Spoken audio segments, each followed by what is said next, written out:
Hello, my dear friends. I hope you're doing great. Welcome back to the YouTube channel of Chahal Academy. मैं हूँ सुप्रिया सिंह और आज हम लोग UPSC prelims history questions 2007 discuss करेंगे। 2007 हम आज डिस्कस करेंगे। 2006 हम ऑलरेडी डिस्कस कर चुके हैं और उसके पीछे चले तो 1993 से हमने ये सेशन स्टार्ट किया था। तो चलो लेट्स मूव ऑन। हम पहले क्वेश्चन पे आज के आते हैं। पहला, विच one of the following was the first fort constructed by the British in India. आपको पता है, देख करके ही लग रहा होगा कि फोर्ट विलियम्स आपने ज़रूर सुना होगा, सेंट जॉर्ज आपने सुना ही होगा। तो विलियम्स और सेंट जॉर्ज का तो था, ये दोनों ही ब्रिटिश का फोर्ट था, आपको पता है। लेकिन अब आपको ये आप समझ सकते हो कि फोर्ट विलियम्स जो था वो कहाँ पे था, वो था वेस्ट बंगाल में। और सेंट जॉर्ज कहाँ पे था, ये था मद्रास में, मतलब कि प्रेजेंट डे तमिलनाडु, ठीक है, उसी में, चेन्नई। तो इन दोनों में से पहले कौन सा कंस्ट्रक्ट हुआ था? तो पहले हुआ था फोर्ट सेंट जॉर्ज, क्योंकि फोर्ट सेंट जॉर्ज ब्रिटिशर्स ने जो एस्टैब्लिश किया था उसका ईयर है 1640, ठीक है। और फोर्ट सेंट जॉर्ज को एक और नाम से जाना जाता है, वो नाम है व्हाइट टाउन, ठीक है। और फोर्ट विलियम्स जो है, जो बंगाल में, वेस्ट बंगाल में जो ब्रिटिशर्स ने इस्टेब्लिश किया था, वो बना था कब? कोलकाता में 1690 में, ठीक है। आपको पता है कि 1600 में ब्रिटिश ईस्ट इंडिया कंपनी जो है उनको चार्टर मिल गया था और फाइनली 1609 में कैप्टन विलियम हॉकिंस जो है वो जहांगीर की कोर्ट में आए भी थे। अब फोर्ट सेंट एंगिलो की बात करें तो फोर्ट सेंट एंगिलो जो है वो केरला में है और वो कंस्ट्रक्ट हुआ था 1505 में, लेकिन ब्रिटिशर्स के द्वारा नहीं, किसके द्वारा? पोर्टुगीज के द्वारा, क्योंकि 1498 में वास्को डी गामा पोर्टुगीज जो है वो इंडिया आए थे, ठीक है। तो ये ऑप्शन हो जाएगा गलत। फोर्ट सेंट डेविस जो है, जो फोर्ट सेंट डेविस है वो तमिलनाडु में ही, और वो एक डैनिश फोर्ट है, मतलब डेन्स के द्वारा वो कंस्ट्रक्ट हुआ था। और उसके बाद इसको कैप्चर किया था किसने? ब्रिटिशर्स ने किया था। और कौन से ईयर में किया था? 1690 में। तो सी भी गलत हो जाएगा, ए भी गलत हो जाएगा, correct option would be B. Going on to the next question, इसको पढ़ लेना। सेंट जॉर्ज को also known as White Town, इसको स्टार मार्क कर लो, ये इंपॉर्टेंट है, ठीक है। अब हम चलते हैं नेक्स्ट क्वेश्चन पे। Consider the following statement. Robert Clive was the first governor general of Bengal. तो रॉबर्ट क्लाइव जो है वो बंगाल के फर्स्ट गवर्नर जनरल है, नहीं। हमने अपने PYQ में देखा भी है कि स्टेटमेंट बिल्कुल ही गलत है। Robert Clive was not the first governor general of Bengal, बल्कि first governor general Warren Hastings थे सॉरी, वॉरेन हेस्टिंग्स है। और उनका टाइम पीरियड क्या है? 1773 to 1785। So 1 is the incorrect option. उसके बाद second, William Bentinck was the first governor general of India. Absolutely true. By Charter Act of 1833, William Bentinck became the first Governor General of India. First Governor General of India. और वो भी जब ये first governor general बने, इसका मतलब कि he was also at the same time what? Last governor general of Bengal. इसको याद रखना, ठीक है।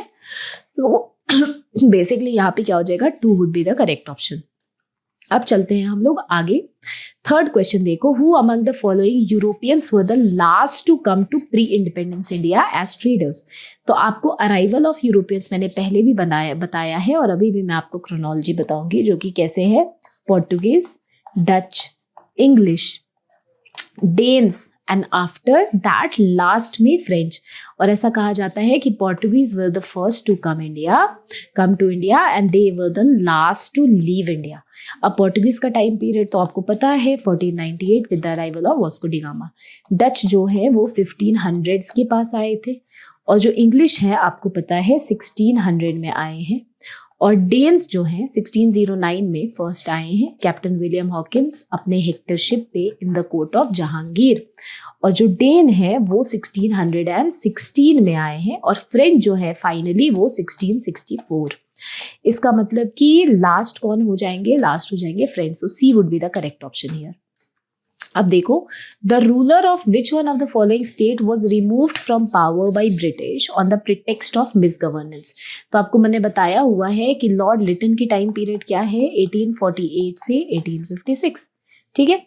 और इनके टाइम पीरियड में पॉलिसी ऑफ एनेक्सेशन बहुत ज़्यादा चल रही थी under what, under the system of doctrine of lapse, जिसके अंडर में सतारा, संबलपुर, इन सब को क्या किया गया था, अनेक्स किया गया था।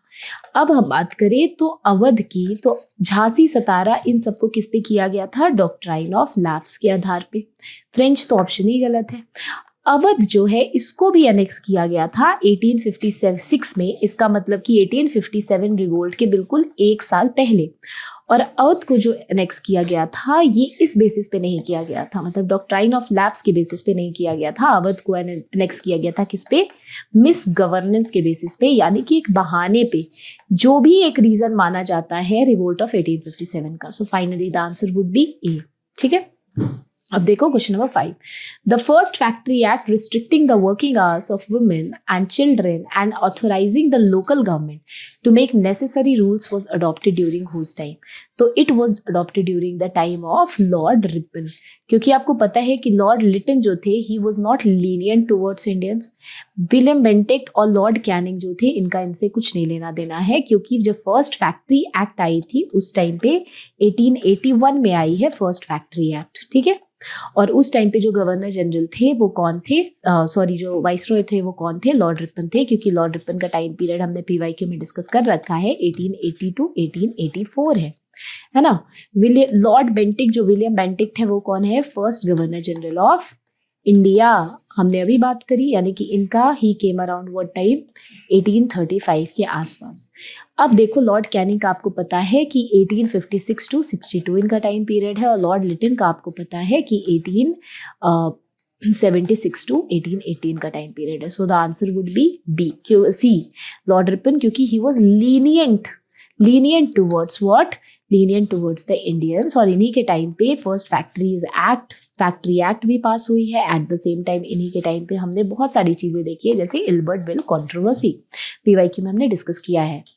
अब चलो क्वेश्चन नंबर 6 पे। Eight which one of the following place did Mahatma Gandhi first start his Satyagraha in India. Very easy question, आपको पता है चंपारण। हमने ये पीवाईक्यू में मल्टीपल टाइम्स, अब जो क्वेश्चन आ रहे हैं आप जनरली नोटिस करोगे कि ये सारा हमने ऑलरेडी पीवाईक्यू में डिस्कस कर रखा है।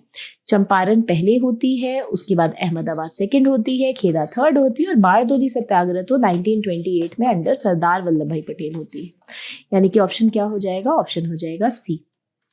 ठीक है। Question number 7। Which one of the following aroused a wave of popular indignation that led to the massacre by British at Jallianwala Bagh massacre. अब मैं अगर आपको जालियनवाला बाग की बात बताऊं तो ये हमने कितने बार पीवाईक्यू में ऑलरेडी डिस्कस कर रखा है कि रॉलेट एक्ट पास होती है, जिसको कि ब्लैक एक्ट भी कहते हैं। ब्लैक एक्ट इसीलिए क्योंकि किसी को भी अरेस्ट कर लेते हैं विदाउट वारंट, इसके खिलाफ प्रोटेस्ट होता है और उसके बाद कर्फ्यू लग जाता है। As a result to this group of people assembled at Jallianwala Bagh on the day of Baisakhi.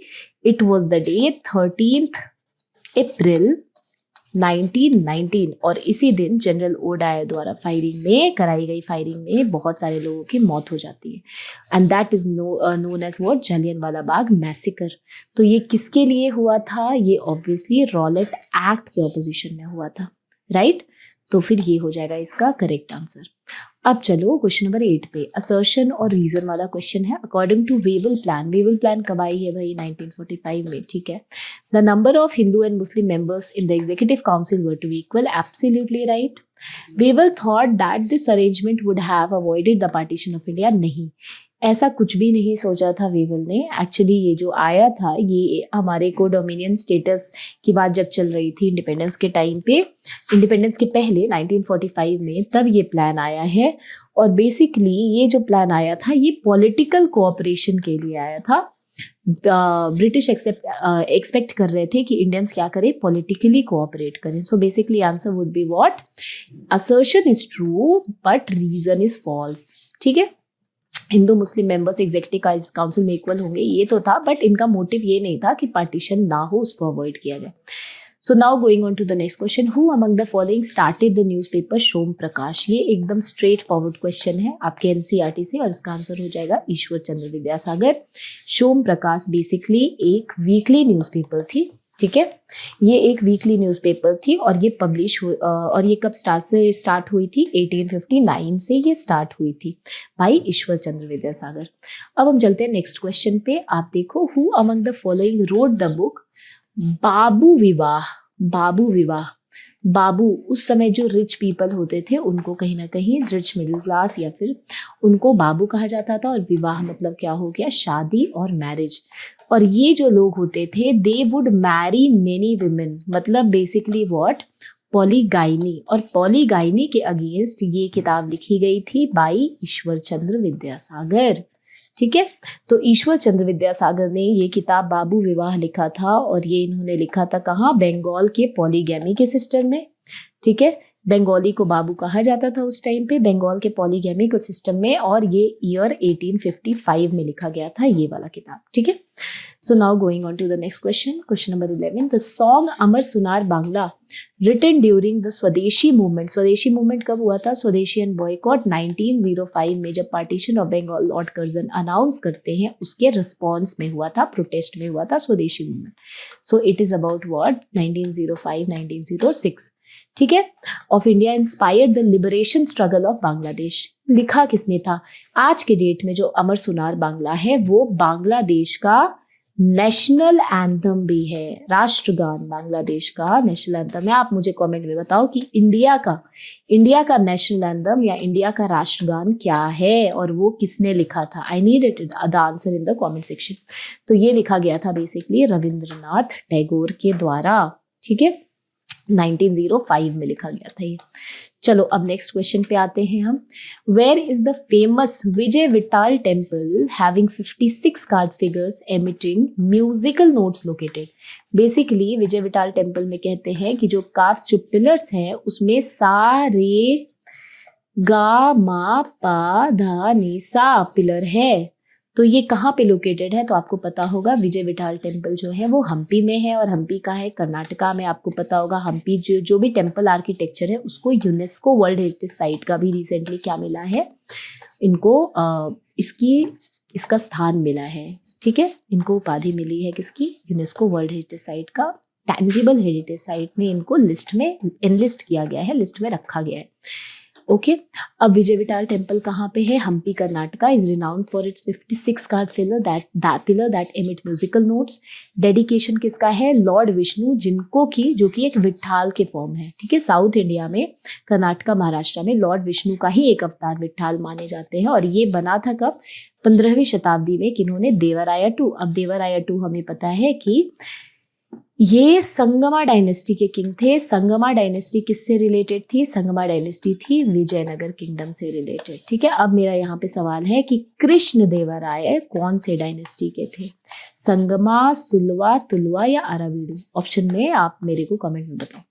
अब चलते हैं हम आगे इसी में। Question number 13। Recently the manuscript of which one of the following have been included in UNESCO Memory of World Register? तो किसके manuscript? तो ऋग्वेदा के UNESCO Memory of World Register में जो है वो इंक्लूड किया गया है। दिस इज इंपॉर्टेंट क्योंकि आपने देखा था PYQ में 2006 में कि कैसे वर्ल्ड हेरिटेज साइट से रिलेटेड क्वेश्चन आए हुए हैं।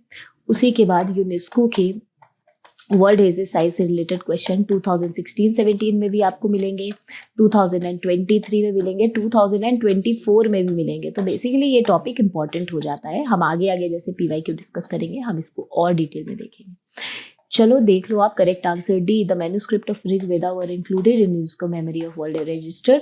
These manuscript are housed at Bhandarkar Oriental Research Institute in Pune and consider invaluable documentary heritage. Coming on, अब अभिधम पित्त का आपको पता है कि विनय सुत और अभिधम पित्तिका जो है वो बुद्धिस्ट का कैनन है पाली में। ओके, अब चलो अब ये रामायणा को देख लो कि रामायणा जो है वो संस्कृत एपिक है जो एंशिएंट इंडिया में लिखी गई है। वो किन्होंने?